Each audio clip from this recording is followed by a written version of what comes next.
Keluarga dari almarhum Sukiswo 70 tahun yang jasadnya ditemukan di dalam kebun kopi di Desa Cawang Baru, Kelurahan Rebatinggi, Kecamatan Dempe Utara, Kota Pagaralam, Provinsi Sumatera Selatan.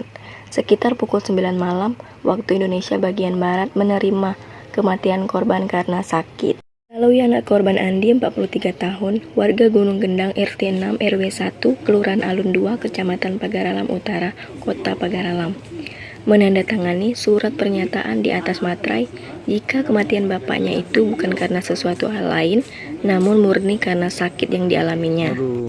Maka dari pemikiran tersebut, Andi dan pihak keluarga lainnya menolak jika jasad Sukiswo untuk dilakukan autopsi.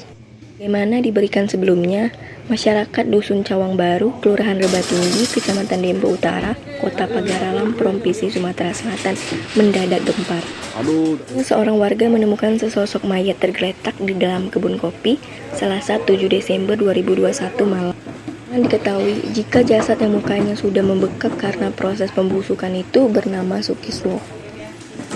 Jasad Sukiswo ditemukan di dalam kebun kopi di Dusun Cawang Baru, Kelurahan Rebatinggi, Kecamatan Dempe Utara, Kota Pagaralam, Provinsi Sumatera Selatan, Selasa 7 Desember 2021.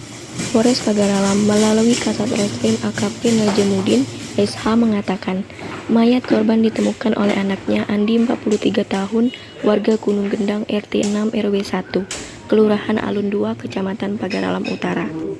Menurut Andi, berdasarkan keterangan Andi, jika sudah 2 hari terakhir melakukan pencarian terhadap orang tuanya.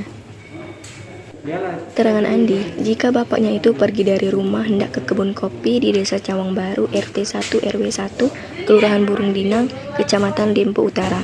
Korban berangkat dari rumah pada Senin 6 Desember 2021 sekitar pukul 10 waktu Indonesia bagian Barat menggunakan sepeda motor dengan dilengkapi peralatan pertanian lainnya.